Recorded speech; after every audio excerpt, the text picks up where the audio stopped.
Assalamualaikum warahmatullahi wabarakatuh. Hai semuanya, selamat pagi, selamat siang, selamat petang. Terima kasih Anda telah membuka video ini. Video ini dipublikasikan melalui channel Cari Cara Mr. Bam. Di channel ini kalian bisa menemukan solusi untuk masalah-masalah seputar belajar dan pembelajaran kalian. Tema kita kali ini adalah Micro Skills of Speaking. Ya, what are the micro skills of speaking? Marilah kita ikuti bersama-sama keterangan dalam video ini. Ya, micro skills refers to creating small fragment of language like phonemes, morphemes, phrasal unit, words, and collocation. Dalam hal speaking, micro skill itu adalah merupakan kemampuan seorang pembicara dalam mengkreasi, dalam membentuk, dalam menghasilkan small fragments of language. Ya, potongan kecil dari sebuah bahasa seperti phoneme, morpheme, phrasal unit, words, and collocation. Ya, jadi masih berupa fragment of language seperti phoneme, ya, morpheme, phrasal unit, words, and collocation. Ya. What are involved in micro skill in speaking? Yang pertama adalah pronounce the distinctive sounds of language clearly enough so that people can distinguish them. Kemampuan pertama sebagai macro skill adalah pronounce the distinctive sounds of a language clearly enough so that people can distinguish them. Mampu mengucapkan satu bunyi secara jelas sehingga orang yang mendengarnya itu bisa menentukan bunyi apa, kata apa yang disebutkan. Okay. Number 2, use stress and rhythmic pattern and intonation pattern of the language clearly enough so that people can understand what is said. Ya, mampu mengutarakan dengan menggunakan stress and rhythmic pattern, pola stresnya dan ritmenya, and intonation pattern termasuk intonasinya of the language clearly enough, cukup jelas.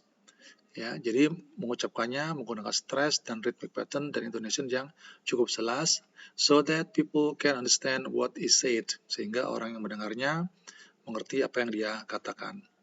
Number 3, use the correct forms of words. Ya, menggunakan bentuk kata yang benar. Bentuk kata yang benar. This may mean, for example, changes in the tense, case, or gender. Ya, mungkin sebuah kata terkait dengan tenses akan mengalami perubahan, mungkin dengan penambahan es, mungkin dengan penambahan s, mungkin dengan perubahan bentuk, mungkin juga dengan ing dan lain-lain. Ya, the speaker should use that one correctly. Macro skill yang keempat adalah put words together in correct word order. Dalam menyusun kata-kata ke dalam sebuah susunan kalimat, katakanlah begitu. Ya, dalam micro skill seseorang harus mampu meletakkan urutan katanya dengan benar, ya, sesuai dengan polanya. Nomor 5, use vocabulary appropriately. Menggunakan vocabulary secara appropriate, secara sesuai. Ya, digunakan kata apa yang dipilih itu sesuai.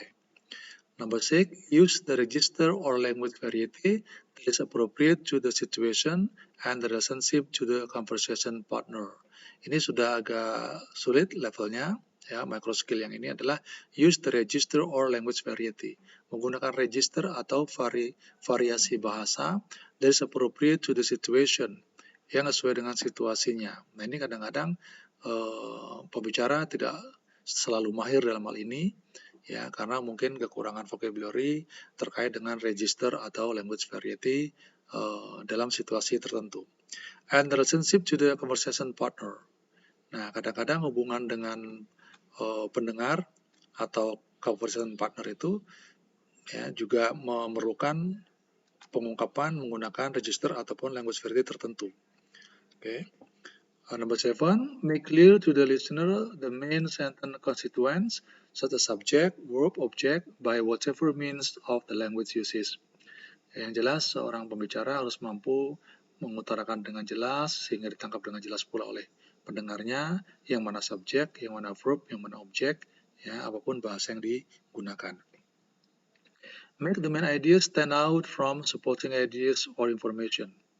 Ya, membuat main ideas-nya, pokok gagasannya itu stand out, jelas, menonjol, tampak jelas, menonjol, ya, dibandingkan dengan supporting ideas ataupun informasi.